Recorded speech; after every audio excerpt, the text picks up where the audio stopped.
What's up, everyone? So I have got a new reaction going on, and this one is a throwback, but it's also a documentary. This one is called Broke, and it's from the ESPN 30 for 30 series, and it follows some athletes who had made immense sums of money in professional athletics and then ended up broke for a variety of reasons. Bad investments, addictions and abuses, just a lot of bad choices. And the reason I bring that to you is that I think we all can fall into that at any economic earning level. You can be bottom of the barrel minimum wage, and shout out to those people, or you can be as rich as you think you will ever need to be in the next 2 lifetimes and still end up in the same place for a lot of the same reasons. So if we can follow our favorite athletes, their stats, the cars they drive, the houses, or just emulate their jump shots, their tennis strokes, their golf swings, all that stuff, wearing their merchandise, then let's follow the ones who did it right in the post-athletic career and who have transitioned into financial health. I think that that's an important part. Generational health, generational wealth, all of those things. I think if we're going to take clues from them and cues from them, then we need to take the ones that are going to positively impact our lives, not just what's going to give us a gratification in the moment, such as buying a jewelry or buying drinks in the club or buying that car that you really can't afford. We want to stay within our means, and sometimes it's hard, but that's discipline. And the part that we don't always see or are told is the amount of discipline that it takes for a lot of people to get to the professional level, for them to be seen by us, is the same discipline that a lot of them will implement when it comes to their finances to live a healthy financial life afterwards. So I'm going to get into it. I'm not going to show the whole thing, but I'm going to show excerpts, and then I will share my thoughts and opinions. So let's go. And you would think that the universities who are using them to make millions and millions of dollars would feel some responsibility to teach them something about financial literacy. And yet they do nothing. You need to target players at the beginning of education as opposed to the midpoint. I believe that we're entering into a new era. The era with professional athletes, it's an era where people are really looking to figure out how to do it right. This is free information, man. A lot of things in life are not free. This is free.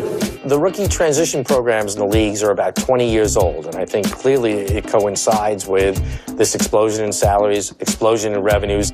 We're trying to get them to make better decisions. There's so many things that they don't understand how their life is going to change, and we're just trying to prepare them for that change. These rookie symposiums really don't do anything. You always hear these stories about these guys falling asleep.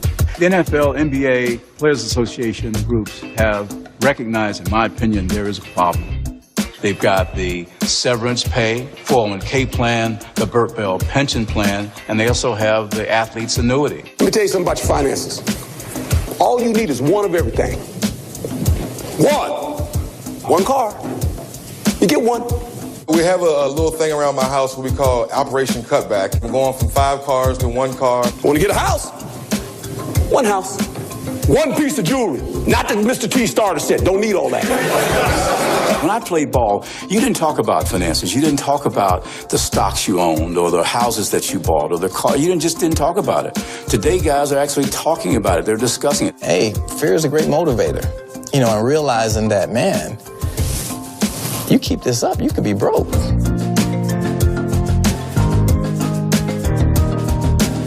Guys are much more educated. Guys see the horror stories. Players always come in saying, Coach, I got this great goal. And I go, yeah, what is your goal? They say, well, I want to do this, I want to do that. I said, what's your plan? A goal without a plan is a wish. New England Patriots defensive end Ty Warren promised to return to school to get his diploma. Last offseason, he did just that. Giving up a hefty workout bonus, he got his degree in agricultural leadership and development. Putting your money away, putting them in the bank, and getting boring interest rates is probably the safest thing to do. Don't waste energy figuring out who to trust, who not to trust, what investments to do. The model athlete portfolio should probably be around 5% private equity, 7 to 12% real estate, 50 to 65% securities, with the rest going to alternatives like gold and hedge funds. The problem, obviously, is that it's too often completely reversed. If we could get people to follow where you have some real estate and private equity, we would then be able to really get people to start understanding, and we could solve this problem of athletes going broke. It's interesting, isn't it? So this snippet that I just showed, they're talking about how in college, these kids that are getting ready to go professional are not really being educated, or at least at the time. Like I said, this documentary is pretty old, but at the time they weren't being given the tools that they would need to become, generationally wealthy overnight. You're talking 19, 20-year-olds. I honestly would say if I did the same thing, there would be a great chance I would have ended up broke too, because you're at a very volatile stage in life where you know it all, and then you are given it all. And it's given based off of what you are able to do as far as performing. So your ego's being inflated. You've got people around you telling you how great you are and all of these things. Not too many people are going to be the one. And we've seen this in other cases where people get put out of camps and entourages and things like that for trying to be the voice of reason. Hey, you don't need to buy that. You don't need to drink that. You don't need to take that. And suddenly they're out because you're telling somebody who is all powerful in their prime what to do. And a lot of times that doesn't work. And a lot of times, does that ever work for us when we were 19, just on our own, and our parents telling us, you need to go back to school, you need to get a job, go to the service, get a trade. And what do we want to do? What we want to do. So I say all that to say, that's a hard time for us to ask, kids to really have focus. If we look at the human brain not developing fully until 25, and that's if it's not racked with concussions, substance abuses, and anything else. So thinking clearly is not always it. And just listening to somebody who's even gone through it before is a hard thing to get people to listen to. Because what do we always say? It won't happen to me. That was you. So there's also a time where professional athletics was not paying these king's ransoms to these young players. Guys are signing for just amazing amounts, and it's always a record-breaking sum because of the way sports and business and corporations have got into bed together. Ratings equals revenue. All of these things are allowing that these kids are just being paid incredible amounts. And I'm not mad at that, but there really does need to be something that can be done. I've always said that these professional leagues, yes, we will pay you some, but part of your contract is we're going to withhold 5 to 10% of your salary, which is nothing in the terms of how much they're making, but for your retirement. Yes, there is a retirement fund. Yes, there's the 401k, I think they said, but there's going to be an extra account that you have to put into, or we will take 5% out and you will become a stockholder within the company. So you always have some revenue based off of the growth of the company. That's just always been my thought. But then they talked about, I think that where athletes are getting better as well is guys going back to school, getting their degrees, promising their parents, hey, even after I go professional, I will still go back and get that. And that's financial security in the long run, because if you are hurt by injury or anything else, you have a job, a set of skills that are not just physically inclined to pay you to fall back on. And that's an important part. One guy was talking about guys now talking more about their investments and things like that. So instead of talking about the latest, greatest car or the nicest club to go to when you're in a particular city, what's your portfolio like? Who are you investing with? Things like that. Guys are now like, it's a group thing. It's peer pressure in a lot of ways where you are trying to keep up with your proverbial Joneses. And a lot of times when you see people shifting to something aside from cash and jewelry and things like that, now they're talking about credit cards and credit and all these investments. Well, what's that? Now people want to start learning. So I think it's important to start within the circle as well, not just always having the people outside trying to influence them. Sometimes it has to start from one or two people within who are at that level at that time. So I'm going to keep going, but this next part, especially for some of these guy athletes, you're going to see the trappings of what it's like when you are in the midst of a lot of predators, as far as women who are wanting to garner your attention, gain access to your resources by hook or by crook. And then we'll talk about that. Money brings women. One of the funniest things I heard was that for women, it's this thing that you can apply to. You know, you got all these blogging sites and stuff, and it's called Baller Alert. Our slogan is, for women who want to live the ballerific life. When Michael Jordan was playing for the Wizards, at the time I was the VIP coordinator for one of the hottest clubs, a block away from the MCI Center where Michael Jordan played. We had a radio broadcast at the time, and it was a live broadcast going on. We shouted out that Michael Jordan was in the club, and maybe an hour later, 2,000 girls showed up. This is how serious this thing is. When a baller shows up to a place, you receive a text on your phone so you can get nice and cute and go out and try and catch you a baller. I had 7,000 girls signed up. Wow. Women, they take notice. They see the guys that are spending money. They see how they dress. And so we go get the money to entertain and appease the women. If it wasn't about women, you think a lot of guys would purchase a big rope chain or a fancy car? Probably not. You know, you got women abound telling you how cute you are when, I was an ugly duckling maybe just a month ago. The players complain about the gold diggers, but they do everything possible to attract them. Ballers are groupies too.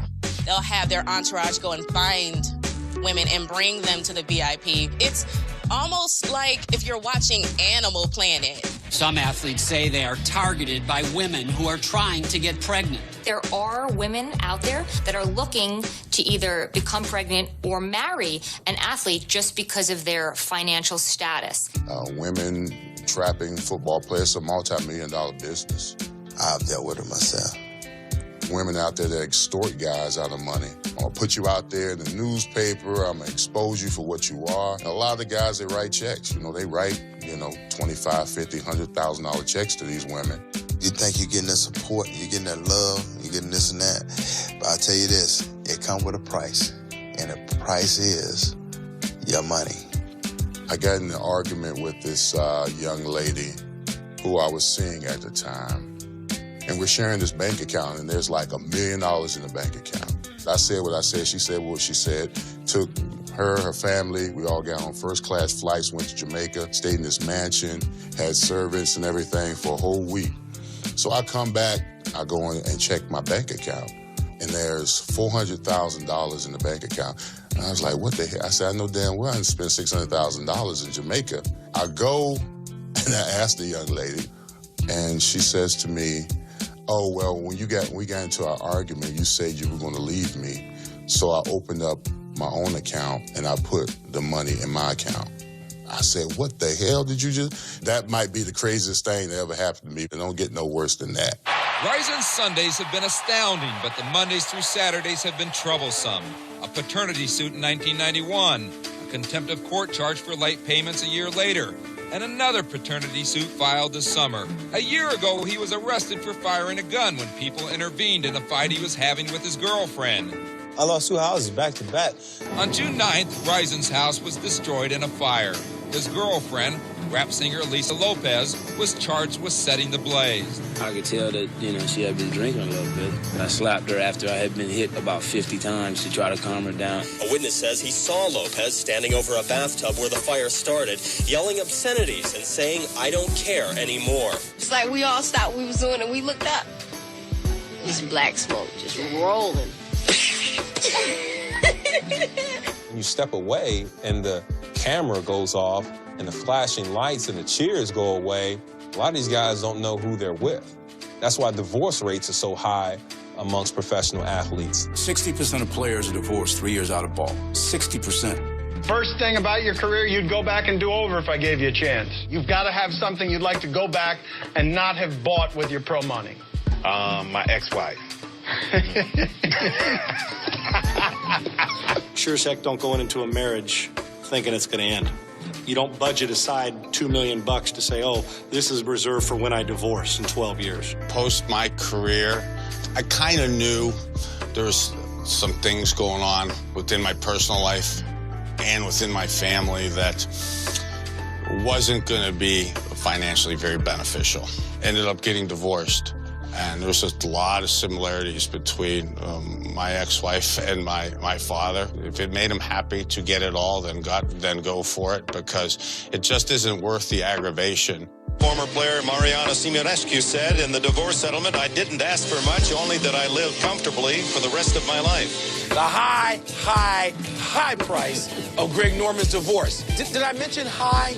It's high, Bob. All of a sudden, you have double the expenses because your spouse is going to, if you don't have a prenup, is going to get some of that money. It's going to get a lot of that money, maybe even half of that money. Even if you're Michael Jordan, look what happened to him in his divorce. He had to pay over $150 million to his ex-wife. He did not have a prenuptial agreement. We've all heard about the incident involving Tiger Woods. Nordegren would not disclose the amount of the divorce settlement, but did say money can't buy happiness or put her family back together. Children are very expensive. I have 2 children, and I can't tell you how expensive these kids are. I love them to death, but they're expensive. How many children do you have, Trey? I got 9.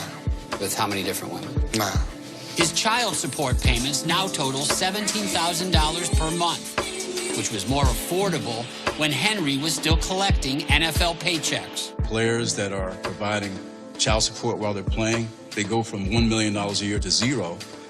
Clearly, you need an attorney to go to the courts and see if they can get those adjusted. But most players fail to do that. Holyfield pays hundreds of thousands annually to support the 11 children he's fathered by 9 different women. Jason Caffey, who has fathered 10 children by 8 women, although he played 8 years in the NBA, earning more than $28 million, has left a trail of unpaid child support. Their lifespan in their careers will not be long. Then what happens? They're not going to be able to afford to raise these children based on the lifestyle that they've created now. And those consequences will be dire emotionally and financially for the women involved and the children.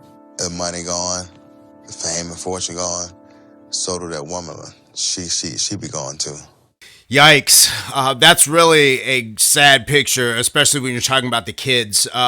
But going back to the beginning of that, when, it's nature. Guys are going to peacock, which is why I think male peacocks have the bright feathers, because they're trying to show off, hey, look what I have, come mate with me so my bloodline can continue. And with males, humans, when you have more money than the next person, well, then that's that gold chain, that's that car, that's the clothing, that's a lot of things. Sometimes we don't lead with our personality, especially when you have an abundance of superficial resources. But it is kind of crazy to find out that there's a whole website.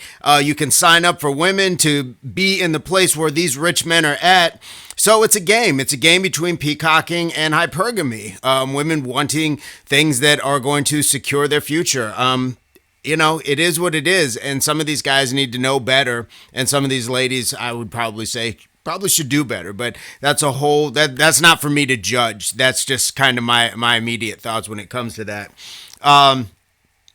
When you don't have empathy for some of these people, well, they're rich, they should know better, and whether it is your favorite actor getting a DUI, whether it's, all of these things you see, and we always leap to, well, they're rich enough, they should know better. They're still human at the end of the day.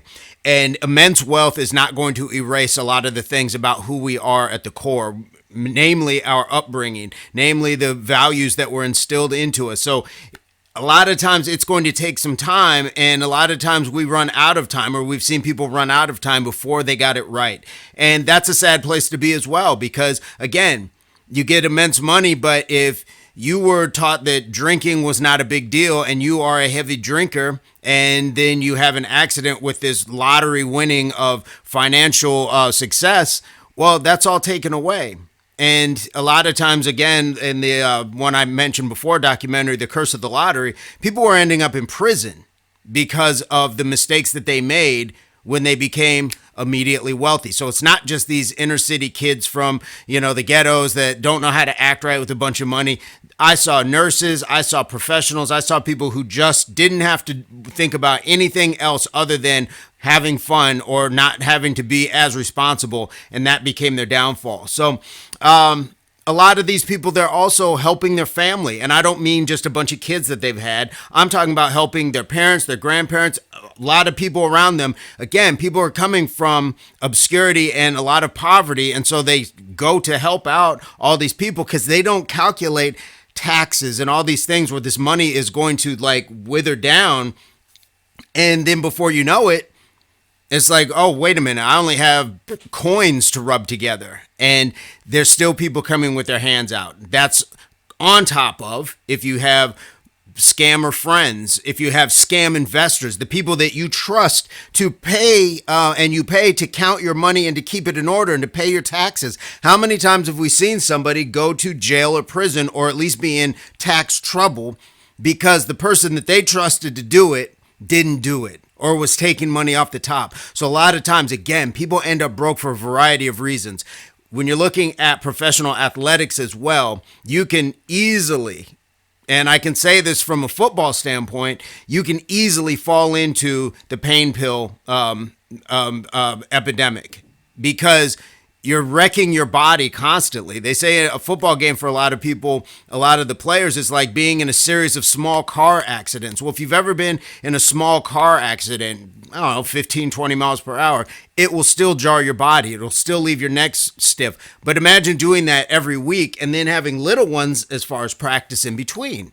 So a lot of times these people are having to go through a lot of procedures to fix themselves, to get them back out on the field because you're under contract to do it. These aren't just choices where I want to do it. A lot of people do. But a lot of people, it's their contract. It's how they earn because it's incentive based. It's bonus based. If you do this much or score these many points, then you will get X amount of dollars. So a lot of these contracts are not guaranteed the way we see it when we just see it on a headline or on a news flash. So you have to keep that in mind. If somebody even just has a problem, something as simple, I don't want to say simple, but like gambling, some sort of addiction. If you have any addictions, you are going to be prone to spend a lot of your money and attention towards it. So there's things to consider when we're talking about these people. Mental health. If you have just been banging your head against something, like namely another person, we've seen the results of CTE and concussion. So when you're talking about combat sports, but when you're even just talking about the mental health issues, we've seen tennis players now in the last few years where they were stepping out of massive tournaments because of the weight of the moment that it was taking on them. And I'm sure if you went back and looked at a lot of other players in the past as well, there would be times where they would admit like the pressure was immense, not just from having to go out and perform, but what the media had to say about it, going into it and things like that. So you're under a microscope at all times. So that can certainly change how we think. And when you also have the flip side, when everybody's just telling you how great you are, that can be problematic as well. It's not a healthy balance. So a lot of times that's where you find an avenue and that just turns into the spending, and that can be a problem. So I really like this piece, but I'm going back to the top where I do believe that this is something that I think that anybody at any level from minimum wage up can learn lessons from in the way that we conduct ourselves, the choices we make, the disciplines that we adhere to, and the way that we go about creating a nest egg. I'll give you my own personal story here. When I was 21, 22, I had no direction, and I finally landed this job because when you have no skills, I went to college for about a year. And your application looks like everybody else's applications. And there's a stack that thick, just for starters. And I finally landed a job. My mom used to tell me all the time, go through a temp agency. So finally did, got this job. I passed the probation period. They hired me, all this stuff. And my manager at the time, Tracy, fantastic man, he would give me rides back and forth. I didn't have a car. I just barely got my apartment, all this stuff. But he told me about the 401k program there at the job and showed me the ropes and told me how to work that and all of those things. So I trusted him with everything. So I put into it. And decades later, I'll just say decades later, and that can be anybody at a young age. It could be at any age. If you start investing, if you start saving, if you start putting small amounts in, you don't have to put a lot in. But my most recent job, one of the guys that had been at the company, he hadn't been investing and he'd been there for some time. And so I started hammering him. It's like, man, why are you not in the 401k? He finally got into it. Two guys, as a matter of fact. And that's how they got their houses.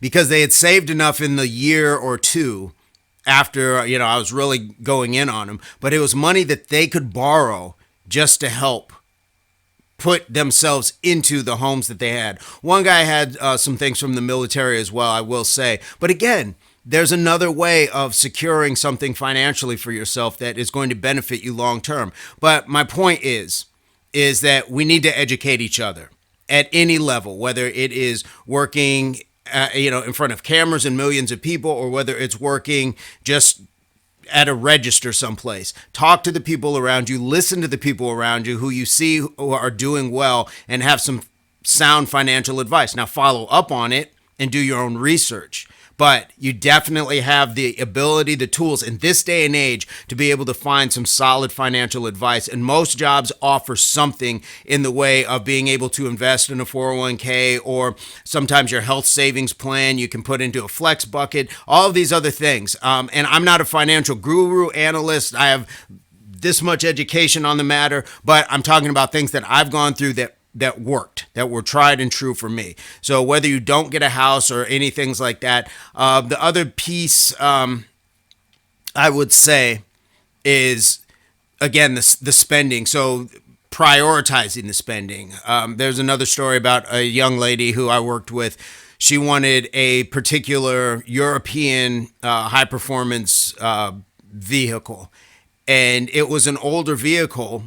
But I had pointed out, if you just get a lesser brand name, it's the same size, it's newer, your insurance is probably going to be lower, and you're not going to have to deal with the exorbitant price for one, insurance, and two, repairs. But that logo is exactly what got her stuck. And I don't know if she ever ended up getting the car because she wasn't there that long, but I knew how much she made, and I knew that wasn't the choice to make. But a lot of times it's hard to tell people anything about financial wisdom. So I understand, but I wanted to bring this, so I'd love to hear what you guys have to say on the matter. I know some of you have been in a circumstance where finance is an issue because most of us are living paycheck to paycheck. Most of us have some sort of savings, but maybe not that's going to sustain us for the long term. And then we also have to look at the things that are going to come out of the blue, such as a loved one becoming ill, or things where we can kind of help with those resources.